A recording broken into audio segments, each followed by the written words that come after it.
বাংলাদেশি মন্দিরে তারা ঢোল তবলা বাজায়, তারা উলুধ্বনি দেয়, তারা মন্ত্র পাঠ করে, আমরা কি তাদের বাধা দেই? বাধা দেই? তারা যখন পাঠা বলি দেই আমরা বাধা দেই? তোমরা পাঠা বলি দিলে, তোমরা মন্ত্র পাঠ করলে আমরা যেমন বাংলাদেশে বাধা দিতে পারি না, একইভাবে ভারতের মুসলমান মসজিদের মাইকে আজান দিবে, তারা গরু জব করবে, ভারতের হিন্দুদেরও বাধা দেওয়ার কোনো অধিকার নাই। এটাই হচ্ছে সাম্প্রদায়িক সম্প্রীতি। ইসলাম থেকে তোমাকে শিখতে হবে। সিসিটিভি ফুটেজ থেকে ফাইন্ড আউট করা হয়েছে যে কে এই কাজটা মূলত করেছে। আমরা চাই সুষ্ঠু তদন্ত হয়ে সুষ্ঠু বিচার হোক। শুধুমাত্র জনগণের আক্রোশ থামাবার জন্য যেন একটা লামসাম ওয়াস্তে একজনকে আসামি বানিয়ে বিচার করা হোক, এটা আমরা চাই না। আমরা চাই অপরাধী যেই হোক, সে মুসলিম হোক বা অমুসলিম হোক, তার বিচার আমরা সরাসরি দেখতে চাই। জনতার সামনে প্রমাণ করুন সে আসলে এই অপরাধের অপরাধী, প্রমাণ করে এরপরে তাকে জনতার সামনে বিচার করুন, নয়তো মানুষ ভাববে আপনার এই সর্প হইয়া দংশন করে ওজা হয়ে যাবেন। আব্দুল মুত্তালিবকে দোয়া করেছে, সেই দোয়াটাও আপনাদেরকে শোনাই। আব্দুল মুত্তালিব বলে, আল্লাহ আল্লাহুম্মা ইন্নাল মারআ ইয়ামনাউ রাহলাহু ফামনা রিহালাক আমাদু হিমাকা বিকাইদিহিম জাহালান ওয়া মা রাকাবু জালালাক। হে আল্লাহ, প্রত্যেক ঘরের মালিক তার নিজের ঘরটাকে হেফাজত করে, আপনি যেহেতু এই ঘরের মালিক, আপনি আপনার ঘরটাকে মেহেরবানি করে হেফাজত করে নেন। এই ইয়ামেন থেকে যারা এসেছে তারা আপনার মর্যাদা, তারা আপনার বরত্ব ক্ষমতা সম্পর্কে জানে না, সেই জন্য তারা না বুঝে আপনার ঘরটাকে ভাঙ্গার জন্য এসেছে। আমার ভাইরা একটা ব্যাপার বোঝেন, আব্দুল মুত্তালিব দোয়ার শুরুতেই বলল আল্লাহুম্মা, হে আল্লাহ। আব্দুল মুত্তালিব কি বলল? আমরা যখন দোয়া করি আমরা বলি আল্লাহুম্মা আমিন, আল্লাহ তুমি কবুল করো। আমাদের দোয়ার শুরুতে আল্লাহুম্মা আছে না নাই? আবার আব্দুল মুত্তালিবের দোয়ার শুরুতে আল্লাহুম্মা আছে না নাই? কিন্তু আব্দুল মুত্তালিব মুমিন না মুশরিক? কথা বলেন। দোয়ার মধ্যে আল্লাহর নাম, মুখে আল্লাহর জিকির, আবার কাবার মুতাওয়াল্লি। কিন্তু ওই আব্দুল মুত্তালিবের নেতৃত্বে তো কাবার মধ্যে 307টা মূর্তি ঢুকেছিল। কাবার মধ্যে মূর্তি রাখে, আবার মুখে আল্লাহর নাম, আল্লাহটা কিন্তু অস্বীকার করে না।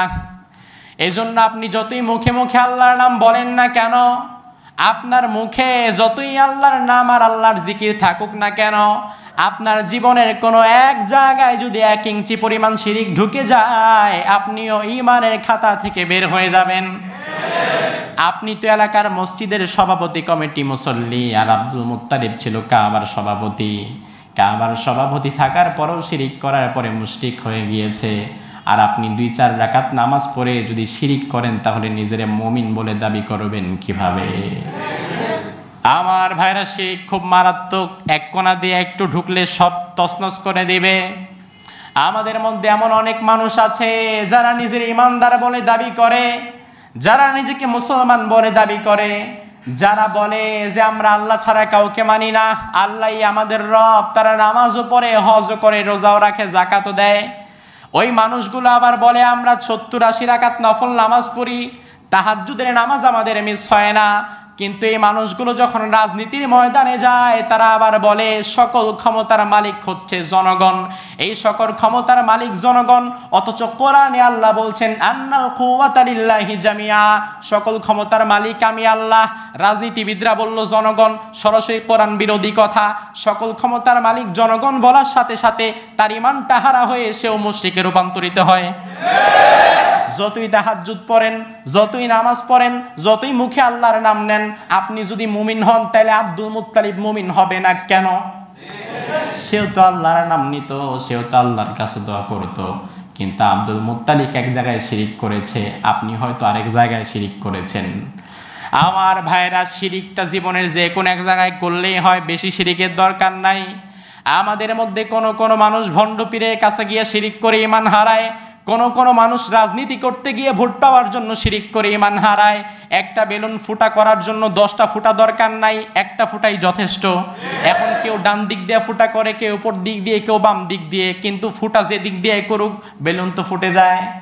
আপনি শিরিকটা যে এদিক দিয়ে করেন না কেন, ঈমানটা তো চলে যায়। এই জন্য মুমিন হিসাবে মূর্তির প্রতি আপনার ভালোবাসা থাকতে পারে? তবে হ্যাঁ, মূর্তির প্রতি ভালোবাসা থাকতে পারে না, ইটস ট্রু। একইভাবে বাংলাদেশে বসে কোনো বিধর্মীর মূর্তি ভাঙার অধিকার ইসলাম আপনাকে দেয় নাই। দিয়েছে? ইসলাম আপনাকে দিয়েছে না। ইসলাম আপনাকে কোনো বিধর্মীর মূর্তি ভাঙার অধিকার দেয় নাই। গত জুমায় আপনাদের মনে আছে আমি বলেছিলাম যে মূর্তি যারা ভেঙেছে আমরা তাদের পক্ষে না বিপক্ষে? কথা বলেন। শুধু বিপক্ষে তো না, আপনাদের ভুলে গেলে চলবে না। আমার গত জুমার ভিডিও ইতোমধ্যে আজকে আমি দেখলাম যে 4 মিলিয়ন ক্রস করেছে। এই মিডিয়ার মাধ্যমে আমি দেখলাম যে 40 লক্ষের বেশি মানুষ ওই ভিডিওটা দেখে ফেলেছে। তো এই যে লক্ষ লক্ষ মানুষের কাছে ভিডিওগুলো যাচ্ছে, আমি তো বলেছিলাম যে শুধুমাত্র কোনো বিধর্মী যদি করে তাকে প্রকাশ্যে শাস্তি দেবেন, আর এই কাজ যদি কোনো মুসলমান করে তাইলে তার শাস্তি যেন ডবল হয়। তার শাস্তি ডবল হতে হবে। এই কাজ যেই করুক না কেন এটা আমরা সাপোর্ট করি না। সাম্প্রদায়িক সম্প্রীতির সবচাইতে চমৎকার নজির আমাদেরকে দেখিয়েছে ইসলাম। ইসলাম ছাড়া সাম্প্রদায়িক সম্প্রীতি সৃষ্টি করতে পারে পৃথিবীতে এমন একটা নজির আপনি দেখাতে পারবেন না। ভারতের কথা বলবেন, ভারতের কথা বলবেন। আমি ভারতের অসংখ্য স্টেট সফর করেছি, অসংখ্য প্রোগ্রাম আমি নিজে ভারতে করেছি। শুধুমাত্র পশ্চিমবঙ্গ ব্যতীত ভারতের অন্য একটা স্টেট আপনি দেখান যেখানে মুসলমানরা মার খাচ্ছে না। পশ্চিমবঙ্গ ব্যতীত অন্য একটা স্টেট আপনি দেখান যেখানে মসজিদের মাইকে জোরে জোরে আজান দেয়া যাচ্ছে। গুজরাট সহকারে বিভিন্ন জায়গার এখনো অনেক মসজিদ আছে, ছোট্ট একটা দোকানের মতো সাইজ একটা মসজিদের। আমি দেখে আমার খুব কষ্ট লেগেছে। একটা মসজিদ 10-12 জন দাঁড়াতে পারে, মাইকও ব্যবহার করা যাবে না, বাহিরে আজানও দেয়া যাবে না। আরে আমরা তো এই নিউজও পাই, ওই ভারতে যখন কোনো মুসলমান গরু জবাই করে ভারতের উগ্রবাদী হিন্দুরা তারই জবাই করে দেয়। এই নিউজ শুনেন নাই জীবনে? কই বাংলাদেশি মন্দিরে তারা ঢোল তবলা বাজায়, তারা উলুধ্বনি দেয়, তারা মন্ত্র পাঠ করে, আমরা কি তাদের বাধা দেই? বাধা দেই? তারা যখন পাঠা বলি দেই আমরা বাধা দেই? তোমরা পাঠা বলি দিলে, তোমরা মন্ত্র পাঠ করলে আমরা যেমন বাংলাদেশে বাধা দিতে পারি না, একইভাবে ভারতের মুসলমান মসজিদের মাইকে আজান দিবে, তারা গরু জবাই করবে, ভারতের হিন্দুদেরও বাধা দেওয়ার কোনো অধিকার নাই। এটাই হচ্ছে সাম্প্রদায়িক সম্প্রীতি। ইসলাম থেকে তোমাকে শিখতে হবে। আমার 32টা দাঁতের মধ্যে আমার জিহ্বাটা যেমন নিরাপদ, আমার এই বাংলাদেশে আমার হিন্দু ভাইয়েরা থাকবে তেমন নিরাপদ। কোনো অত্যাচার, কোনো জুলুম তাদের উপরে আমরা করব না। আমি দেখলাম, আপনারা হয়তো দেখেছেন যে সিসিটিভি ফুটেজ থেকে ফাইন্ড আউট করা হয়েছে যে কোন লোক এক্স্যাক্টলি ভিকটিম, কে এই কাজটা মূলত করেছে। বের করছে না? কি জানো নাম? ইকবাল।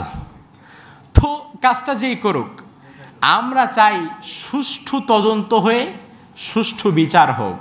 শুধুমাত্র জনগণের আক্রোশ থামাবার জন্য যেন একটা লামসাম বস্তে একজনকে আসামি বানিয়ে বিচার করা হোক, এটা আমরা চাই না। আমরা চাই অপরাধী যেই হোক, সে মুসলিম হোক বা অমুসলিম হোক, তার বিচার আমরা সরাসরি দেখতে চাই। কিন্তু যদি এমন হয় যে অপরাধী একটা ধরলেন, কিছুদিন লামসাম করে কাটিয়ে দিলেন, এটা তো আমরা চাই না। আমরা চাই অপরাধী যে জনতার সামনে প্রমাণ করুন সে আসলে এই অপরাধের অপরাধী, প্রমাণ করে এরপরে তাকে জনতার সামনে বিচার করুন। নয়তো মানুষ ভাববে আপনার এই সর্প হইয়া দংশন করে ওজা হয়ে যাবেন, এটা মানুষ ভেবে ফেলতে পারে। এজন্য বিচারটা সরাসরি করুন, অপরাধ প্রমাণটাও সরাসরি করুন। কোন মুসলমান যদি এই কাজ করে, আমি বিশ্বাস করি কোন পরিপূর্ণ মুমিন যে কোরআন হাদিস পড়ে সে কখনো এই কাজ করতে পারে না। এই কাজ করতে পারে না। এই কাজ যদি কেউ করে, তাকে কেউ করিয়েছে কোনো স্বার্থে, নয়তো সে বুঝে নাই, না বুঝে করেছে। কিন্তু কারো স্বার্থে করুক আর না বুঝে করুক, করেছে যেহেতু শাস্তি অবশ্যই তাকে পেতেই হবে। এটা আমার ইসলাম, সে মাফ পেতে পারে না।